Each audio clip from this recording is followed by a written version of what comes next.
If you're over 40, you've ever thought, I know that I should be strength training, but I don't know where to get started, or I'm afraid of just doing it wrong, this video is for you. Today, I'm going to walk you through some beginners strength training movements that you can do. This is going to get you started to help you start getting stronger without hurting yourself. So if you're new here, welcome to my channel. My name is Heather. I make videos about yoga and fitness for those of us in midlife who are working hard to build strong, healthy bodies to carry us well into our 70s, 80s, 90s, and beyond. So what I want to do today is give you this beginner's guide to strength training and just to get you feeling a little bit more confident in what you're doing and maybe feeling a little bit more comfortable going to the gym and trying some of these things out.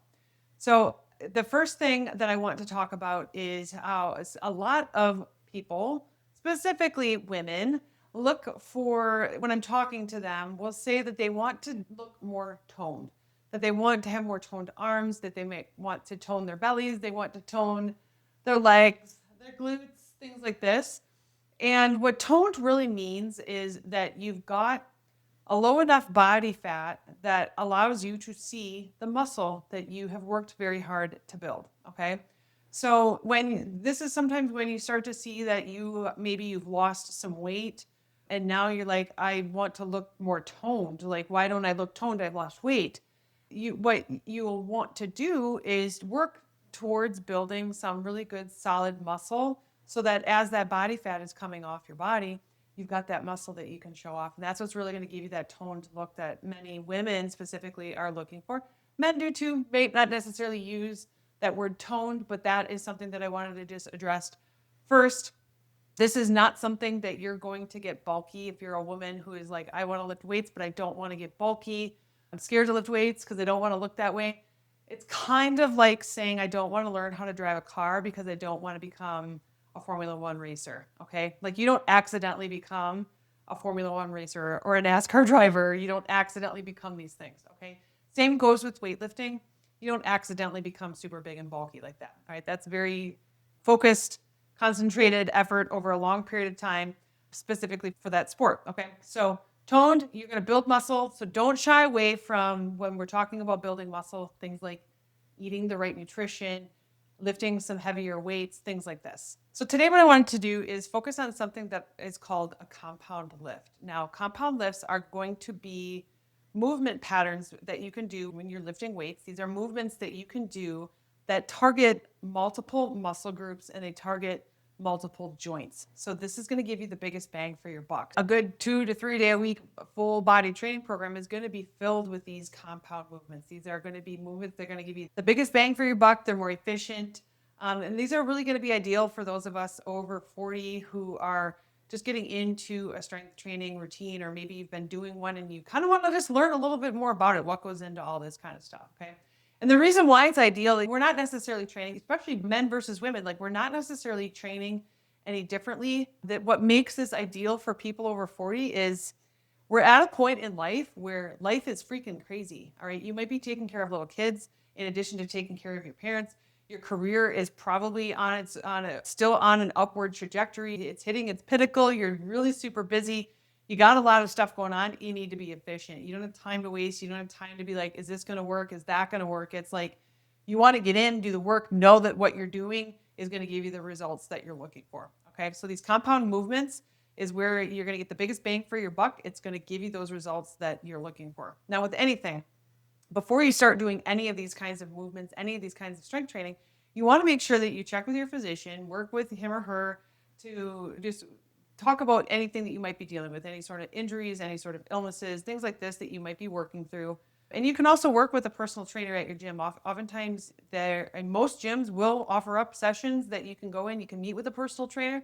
They're going to help you put together a program that's customized specifically for you. The purpose for this video here today is just to show you, just give you this sort of like introductory beginner's guide to what some of those strength training movements might look like. So as we're talking through the compound movements, the first one that I want to talk about is the squat. You can see here, I have a bunch of different dumbbells here. This is the setup that I have here at home. I do a lot of workouts at the gym because there's heavier weights, there's more equipment there. It's just sometimes it's easier. Plus I like going to the gym. Now I've got individual weights here. You can also buy weights that have the little clips that you can adjust the weights, and It's really going to help save on space. This is going to be ideal if you have less space at home. I personally like the individual weights like this because sometimes, let's just say I'm doing something, this is an 8-pound weight, and I'm doing something with it, and I'm like, I can't go any further. I might drop it and come down to the 5-pound weight, okay, and then continue on. It's just much quicker to be able to do that. So I've got links to all the stuff that I'm showing you here today in the description below. It might not necessarily be the exact same thing because some of these things I've just bought over time and the original thing just isn't available anymore, all right?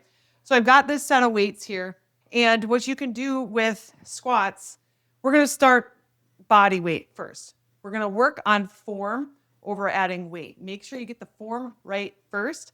Then you can start adding on weights. And you might add on weights by hanging on to some dumbbells or even a kettlebell. I've got a kettlebell here as well. You can hang on to a kettlebell, okay?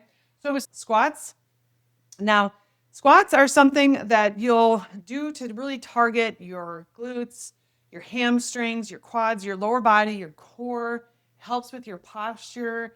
It's a lot of really great benefits that come from doing squats. You want to make sure that you're doing them correctly though, okay? When I'm coming into a squat, my feet are hips width distance apart, and you'll sit your hips back like you're going to sit in a chair. You could even take a bench, a couch, a chair, something like this, and sit down on it and practice that. And you're not just going to like plop down. You don't want to just plop down, okay? Slow and controlled. We fight gravity, all right? That's what we do. We fight gravity, okay? Slow and control, coming down, and then sit back up, okay? So you can use a chair. This is my weight bench. You can use that as your guide to help you come into your squats, okay? One thing that I do see frequently with squats, with people getting started with squats, is we're doing more of a hinging movement than a squatting movement. That's the hinge. We don't want to hinge. It's a different movement. There's benefits to it, but that's not a squat, okay? Squat is ass to grass. Ass goes down to the grass, okay? Bring your butt down to your heels. I just kind of come about 90 degrees. This might be something that you work towards coming down to 90 degrees. If you got knee issues, if you got ankle issues, hip issues, you're using all of those joints. So if you got anything going on there, you might not come down to 90 degrees. These are things we work towards. If you've listened to any of my videos, podcasts, read my book, you'll know my message is simple. Give yourself a year. Okay, so you might be in your squat here. This might be the extent of your squat right now. It's okay. Totally okay, all right? I've got this dowel here that I have at home. At the gym, they will usually have PVC pipes that you can use. You can use it to hang on for a little extra support, okay? Working first on your form, getting the form right. Ass to grass, you're not hinging. Ass to grass, up and down, okay? And then from there, what you can do is you can add on weights. So I've got Pretty Pink dumbbells. I have 3-pound Pretty Pink dumbbells. And I will always be an advocate for that. There is 100% a time and place for Pretty Pink dumbbells in your workouts. If you're doing lateral raises, stuff like this, if you're just getting started with doing some squatting and now you're starting to add weight, it's okay. It's okay to use these 3-pound dumbbells. Long term, we want to work up towards heavier weights, but if you're just getting started, we're just building some strength in your muscles, your ligaments, your tendons, your bones. You're getting the form right. You're getting your brain in the right spot. 100% pink dumbbells are okay. Okay, we're just not going to use them long term.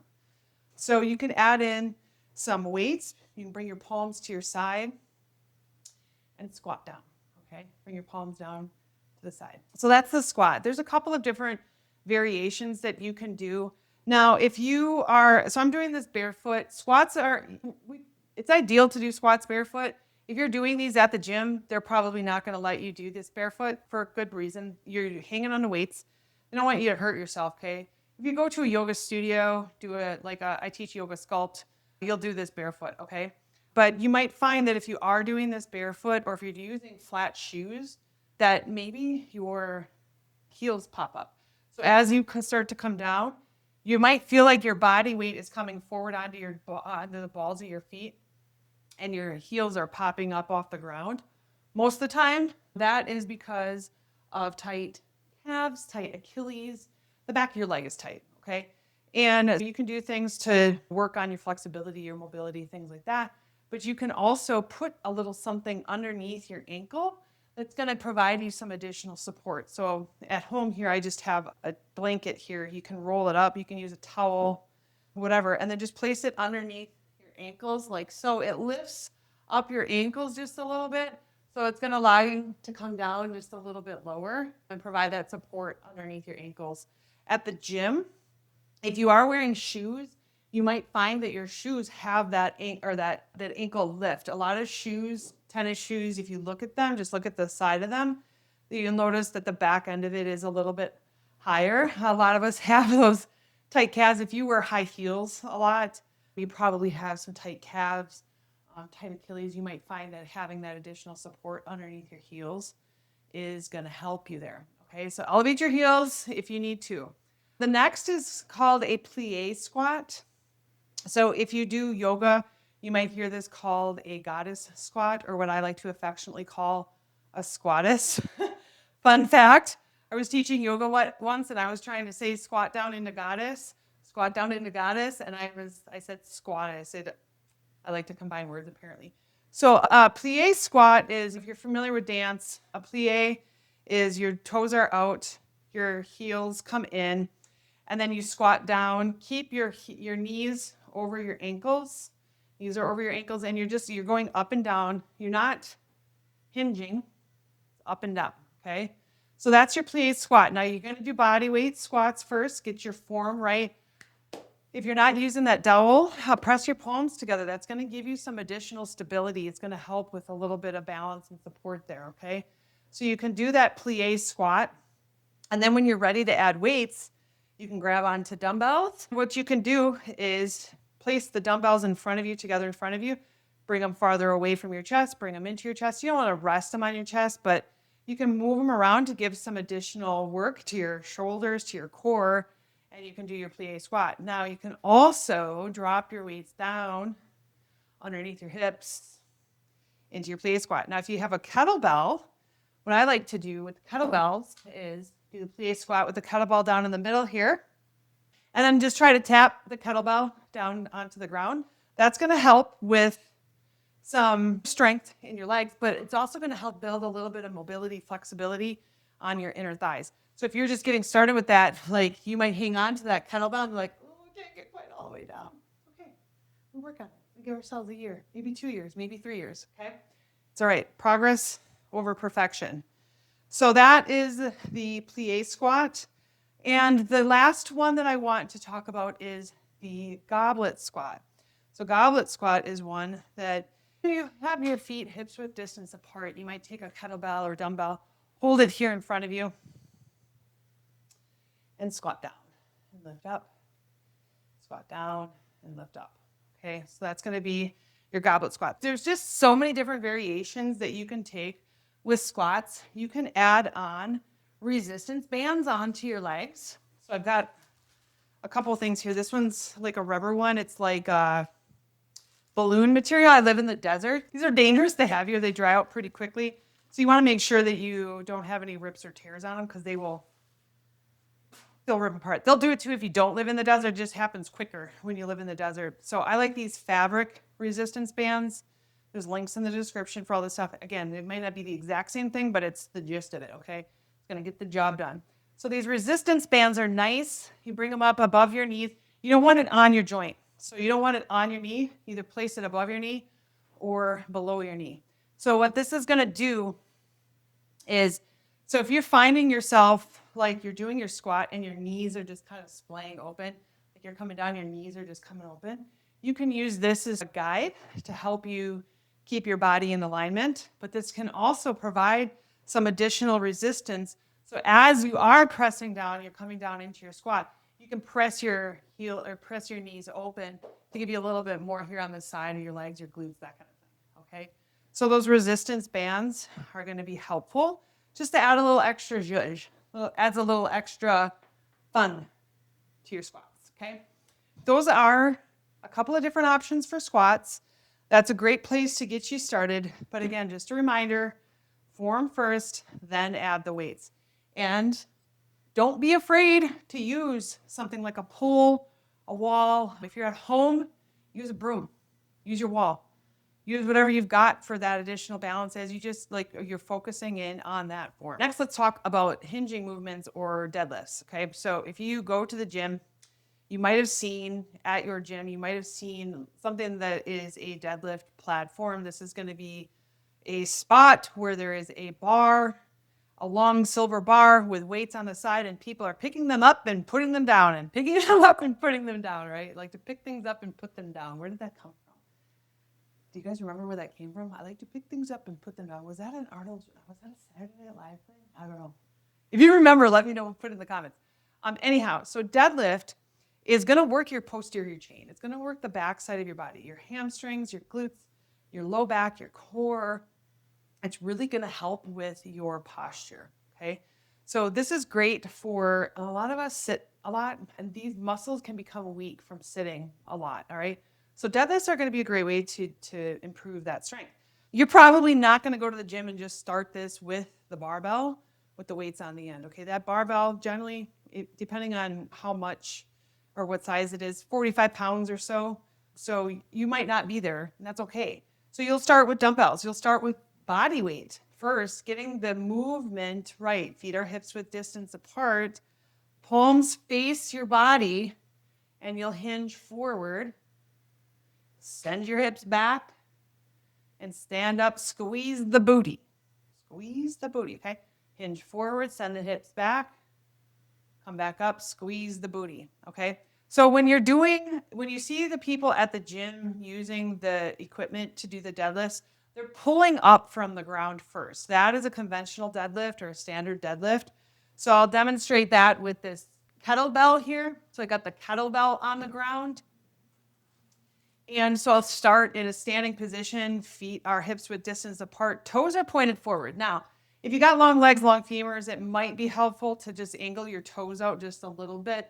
Helps to open up your hips just a little bit more. That's something you'll kind of have to play around with.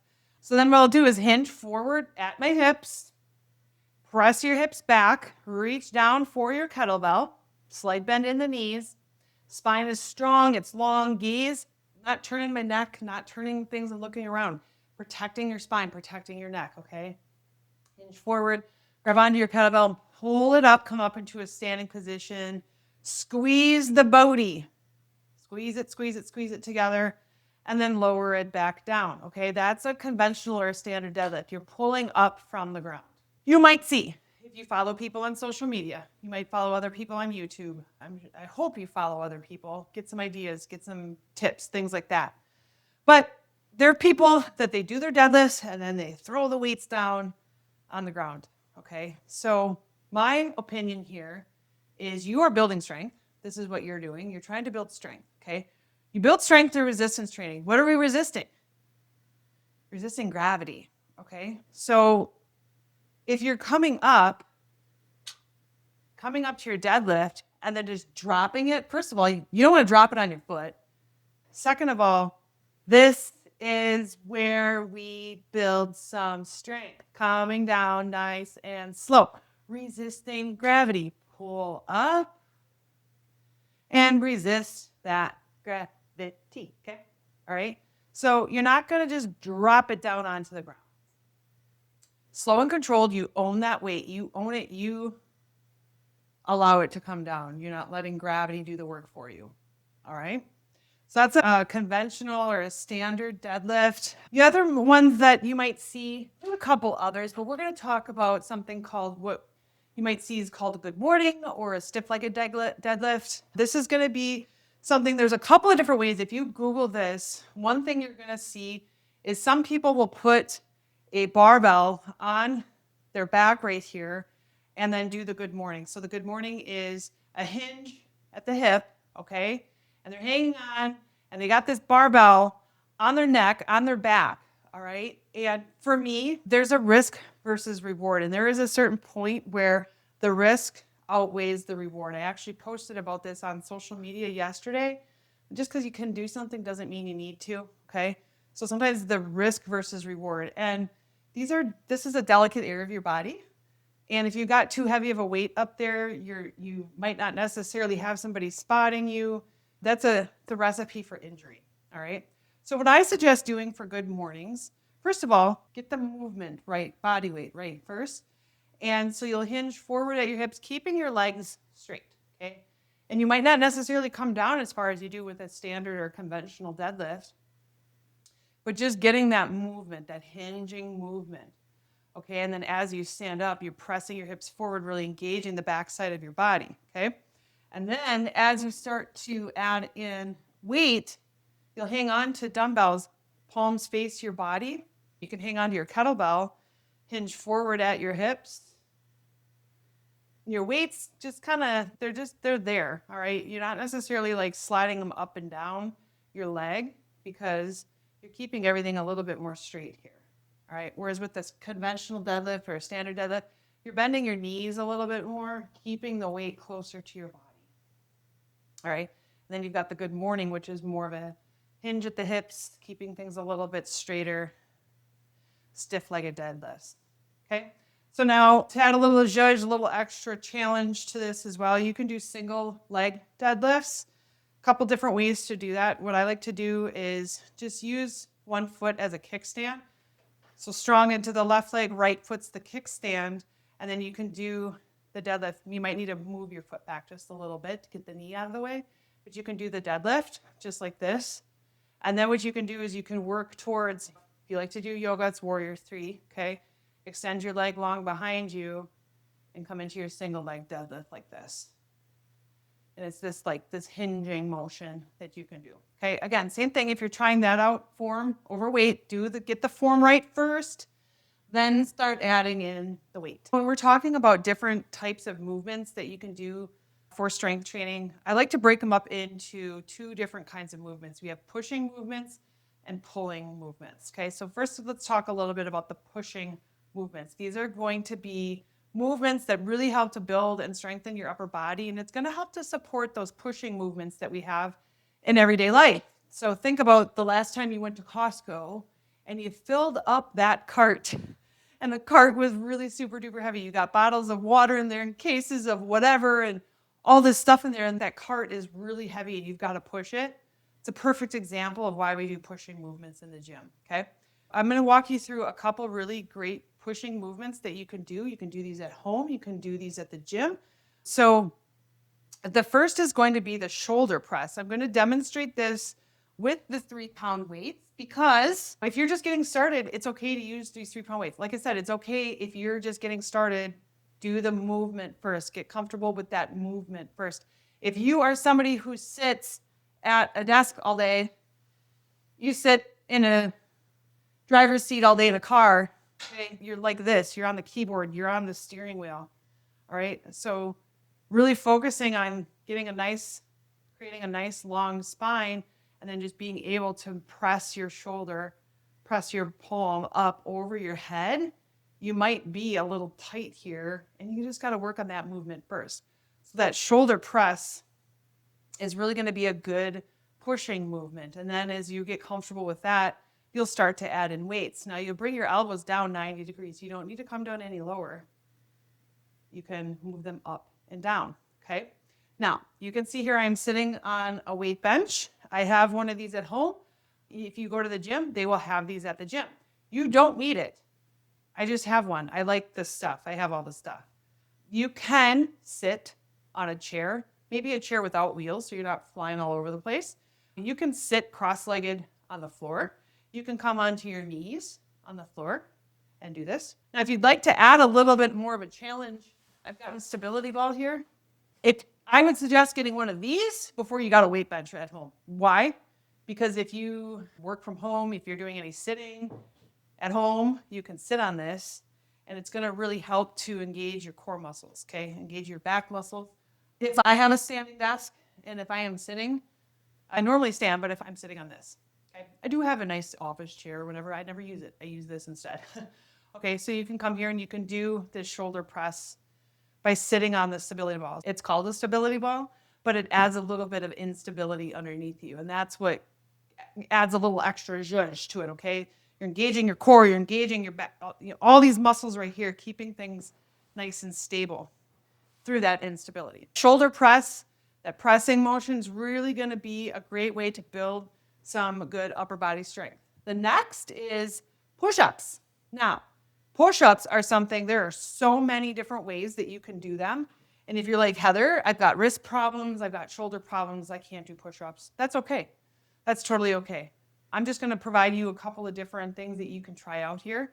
They don't work for you. They don't work for you. I always say this. I just provide some suggestions. You trust your body that you can make the right decisions for what you need, okay? So I'm going to give you a couple options here. Come with me with an open mind. Let's try it out, okay? So the first one I always suggest is if you're like brand new to push-ups, start by doing this on the wall, okay? Just come up to a wall, stand a little bit further than arm's length away from it, and just work on this movement here, keeping your body straight. You're not doing this with your butt out, okay? Keep everything in alignment. Your shoulders, your hips, your knees, your ankles, everything's in alignment, and you can just get used to this motion of the push-up. Now, there's two different ways that you can place your hands. You can place them such like this, that as you're doing the push-up, your elbow is staying in towards your body. That's going to work more the back side of your arm, the tricep area. It's going to work the back side of your arms. Then if you angle things out just a little bit and push this way, where your elbows are coming out, you're doing your push-up with your elbows out a little bit more. That's going to really target more of your chest muscles, your pec muscles, okay? So if you're like, I'm brand new to all of this, start there. Start on the wall. Get used to that movement, okay? Then what you can do is you can come onto, I'm going to use the weight bench here just because I have it, but you can use anything really. You can use the couch, a chair, again, a chair without wheels, something that's not going to move, that's going to elevate your body just a little bit. If you've got knee issues, I have quite a few videos here on my YouTube channel about how to do stuff with knee issues. Not going to go into details on it, but both my knees have metal in them, surgeries, broken. I've got stuff, okay? So I've got quite a few videos here about how to deal with certain knee things. I am not an expert. I am not a physician. I am not a physical therapist. I am simply somebody who has figured this out for myself, okay? And I share it here with you. If you got knee issues, I've got a yoga bolster here. You can use a pillow, a blanket, a cushion from your couch. Doesn't matter. Put it down, whatever you need to add a little bit of cushion. Then you'll come onto your knees, and you might need to figure out how far away you need this from whatever you're doing the push-up on. Because what you want to do is plant your palms onto, in this case, it's my bench. But you want the same thing here. You want your shoulders aligned with your hips, aligned with your ankles. The only exception here, or with your knees, the only exception here is now we're not using the ankles. You can crisscross the ankles behind you if you would like. Doesn't matter. Either one is fine. But you want to keep things, everything is aligned. Don't have that booty popping out. Okay, we're not doing this. This is a different exercise. There's benefits to it. That's not what we're doing here though. Okay, so push up, and you can do the push up on something to elevate your palms, and then you can come down onto your knees, use cushions if you need to on your knees. You don't have to. You can do it just like this. All right. So the same thing applies here. You can keep your palms or keep your elbows in towards your body for more of the back of your arms, the triceps. Bring your arms out for more of the chest. So this is kind of an awkward shape, so I'm doing the best I can here. So you can do that. Then from there, what you can do is come down onto the floor. No equipment necessary here. So you'll come onto your knees here.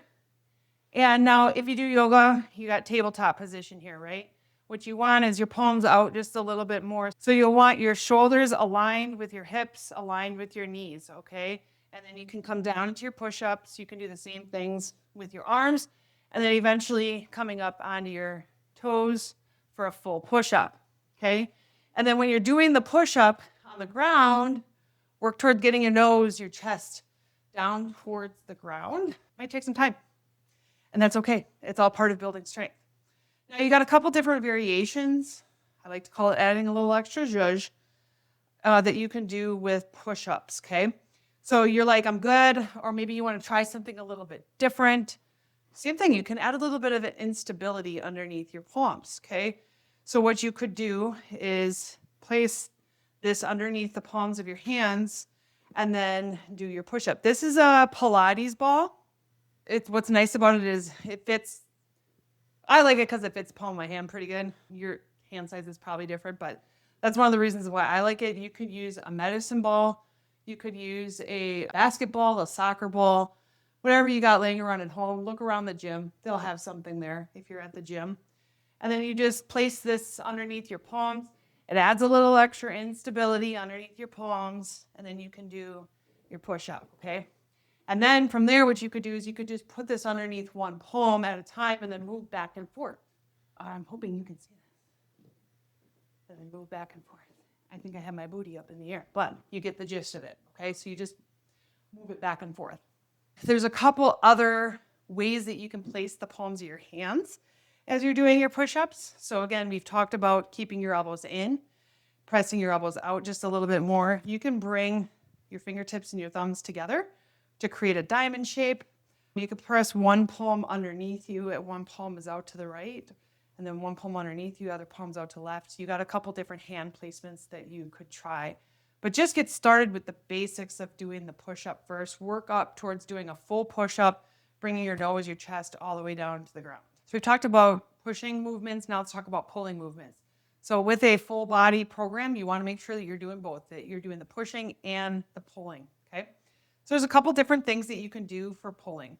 Now, if you do yoga as part of like your exercise or your physical workout, that's great. But what you don't get with, like if you go to a yoga studio and you're not using props, you don't get that pulling motion, okay? So that's why with some of these different props that you might see added into yoga classes, you might be like, that's kind of weird, but it actually serves a purpose. It serves a purpose for getting that pulling motion. So sometimes you'll see things like TRX yoga. This is not the TRX trainer, but it's an off-brand version of it. But you'll see these at the gym. What I have here at home is one of these things that you can put over the door. You can see it's got a little note there so that on the other side of the door, people see it and they don't open the door and you go flying. But wedge this into your door jamb, and then you can use this to do some body weight rows. So I like to just kind of hang from it and then just pull my body in, okay? So you can pull your body in. So if you see any sort of like TRX yoga type classes or TRX classes at the gym, that's where you're going to use these, and that's going to give you some great pulling movements that you can do. There's a lot of like yoga sculpt classes or yoga conditioning classes. Some of them will include pulling motions using weights. It really just depends. Some, like when I teach yoga sculpt, it is yoga and weights. It's not yoga with weights. So it's a yoga warm up, a yoga cool down, and then we do weights in between. Some classes when you teach them, like yoga conditioning might be this, where you're literally in like warrior 3 or warrior 2 with your weights in your hands. That's not what I'm talking about here, okay? Yoga aside, with the pulling movements you can do with the weights are, first you've got rows that you can do, okay? So before I was showing you how to do a deadlift, right? So palms face your body, hinge forward at your hips, come up into a standing position. Now to add that on, you might pull the weights then up towards your armpits, okay? Not any higher. You don't need to go any higher, just up towards your armpits. This is where the mind-muscle connection really hits home here. You're really targeting the back of your shoulders here, pulling, using those muscles to pull. And then what are we doing as we come back down? What is it? You got it. We're fighting gravity all the way down, okay? So pull up, fight gravity. You're not just dropping it, okay? These are called upright rows. You can do these without the deadlift too. You can stand here and do them. These are really great, okay? And then you can do some side body rows here. Bring your palms face together here. You'll hinge a little bit forward at your hips, and then bring your weights in towards your hips, okay? Keeping your elbows towards your body. You're not chicken winging it out, okay? Pull. You're using your back muscles here. Pull. All right? Pull. And I'm demonstrating this with a 3-pound weight, but I will tell you this.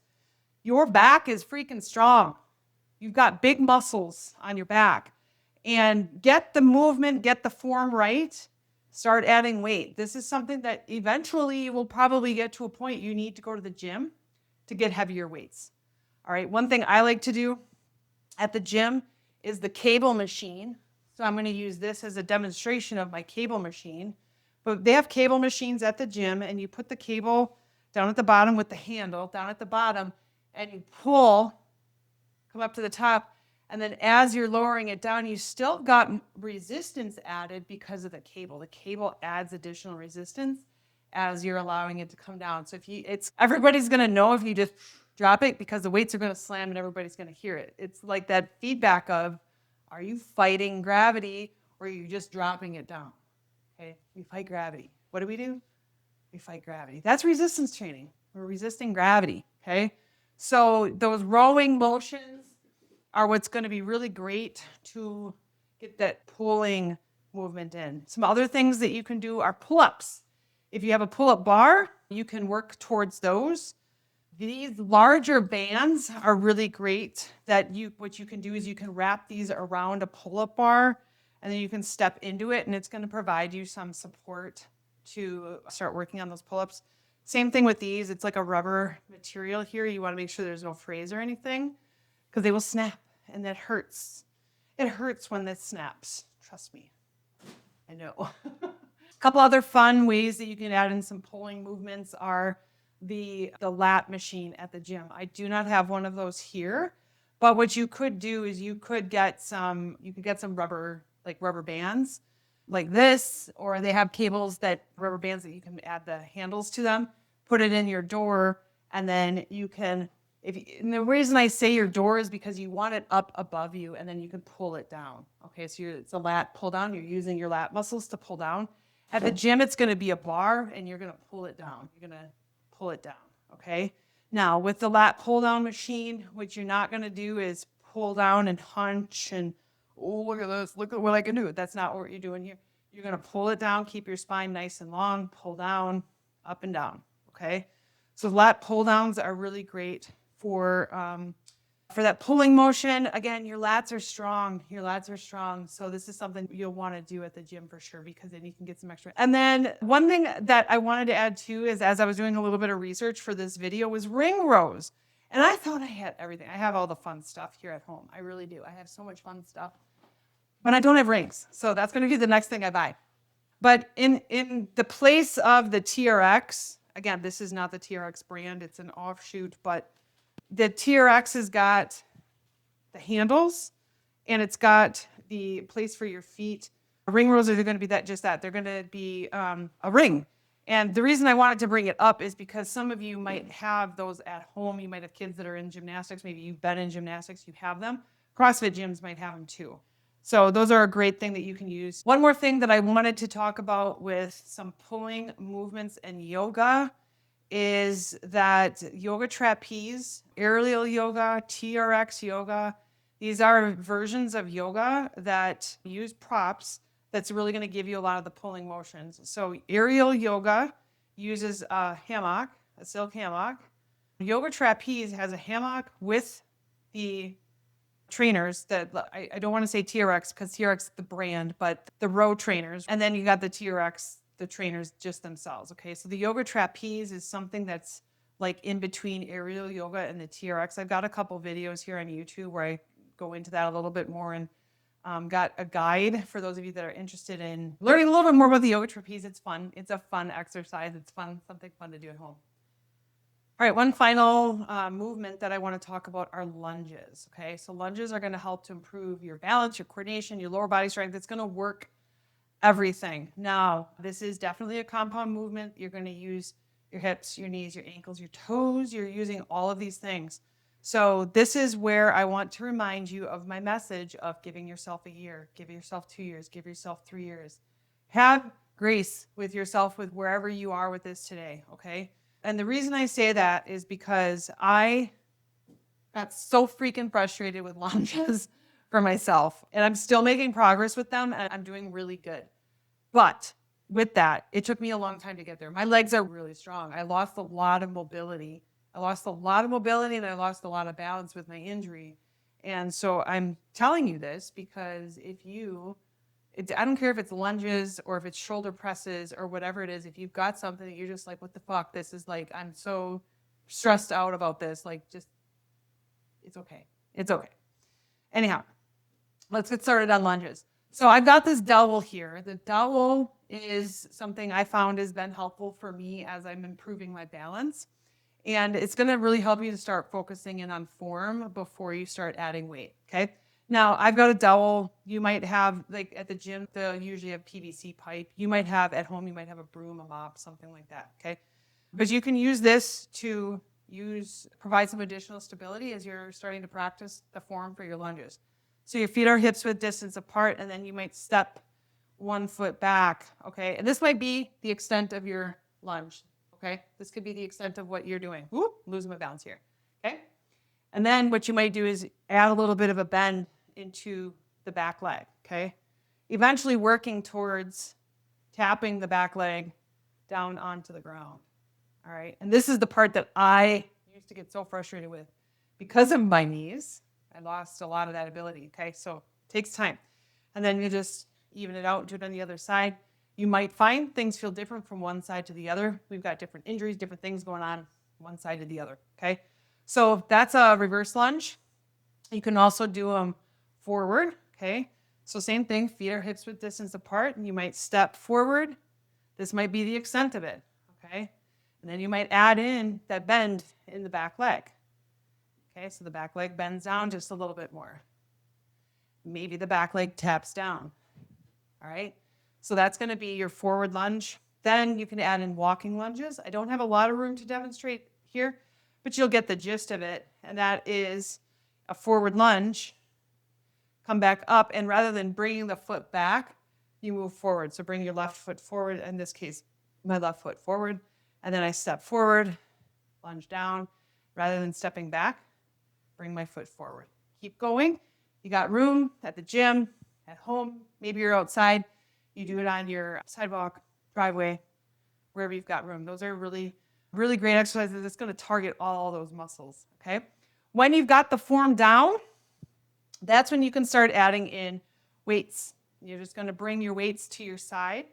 You'll just bring the weights to your side and come into your lunge, okay? And don't be afraid to start with the weights. Weights getting too heavy, set the weights down. Go back to body weights. It's okay. It's all right. And 2 more lunges that I want to talk about. Add a little extra zhuzh to your lunges. One is the curtsy lunge, and you're quite literally coming into a curtsy. I'm going to use the pole here for a little balance. Strengthen into one leg. Send the other leg back behind down into a curtsy. Okay? And then send the back leg, send it off to the side, back into your curtsy. Okay? So what you can also do, I'll show you back here so you can see it a little bit better. Got your curtsy, okay? Now, if you've got knee issues, you might not bring that back leg back as far because it can kind of wrench a little bit on the front knee. So again, you gotta find what feels good for you here, okay? You do what's best for you. And then a little variation on the curtsy lunge. In yoga, we do something called a Shiva squat. So you'll squat down. Same thing, take the same leg, bring the knee back behind the other knee. Bring the knee back behind the other knee, and you'll squat down. That's going to be your Shiva squat. You really want to kick that heel in towards your glute. You're going to use that hamstring, so you're using your quads and your hamstrings here in this Shiva squat, okay? So we'll squat down, kick in. All right? And I highly doubt you can hear it, but my knee sounds like Rice Krispies doing that. So I wasn't kidding around. So we can't have a conversation about resistance training, about strength training without talking about recovery, okay? And so this is where your muscle actually grows. Your muscle doesn't grow during the workout. So you're doing the weights, you're lifting the weights, you're doing the thing. That's not when your muscles grow. Your muscles grow during rest. They grow during recovery. They grow during sleep. So what's actually happening is when you're doing resistance training, strength training, you're actually creating little muscle tears into your muscles. And then during sleep, during recovery, your body is repairing itself and creating new muscle fibers, okay?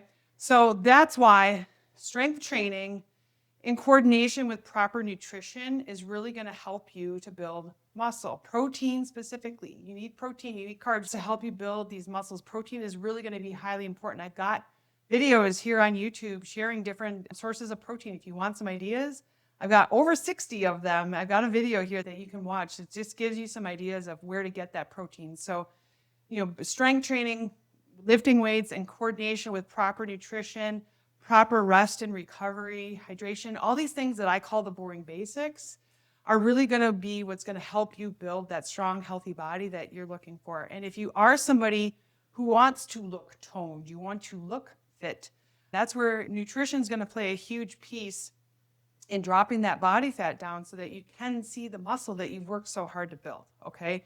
So I've got videos on nutrition there as well. So we've got a lot of different stuff here on YouTube for you to continue watching to help you in your journey.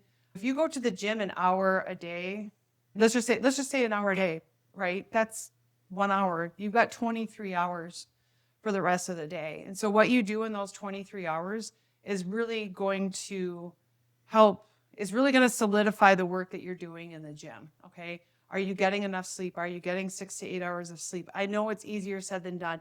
I'm well into that phase of my life where sometimes sleep just doesn't happen, okay?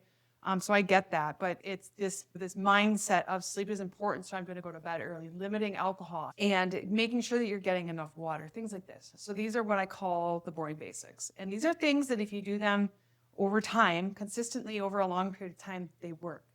All right, you're going to feel strong, you're going to feel healthy, you're going to have a body that's going to be able to carry you into doing the things that you want to continue doing. And just remember, the goal here is not to lift the heaviest weight. Sometimes maybe just check your ego at the door. You walk into the gym, you walk into wherever it is that you're doing your workout for the day. Check your ego at the door. Nobody cares. Nobody is watching you. You don't need to prove yourself to anybody. The goal here is not to lift the heaviest weights. I've said this before. I'm pretty strong. I'm a pretty strong person. Just because I can lift a really super heavy weight doesn't mean I need to. The risk versus reward is what I think about. I think about what is the risk of injury versus what I'm going to get out of this thing that I'm going to do. All right. If that risk of injury is too high, I don't need to do it. There's no reason I need to do it. Okay.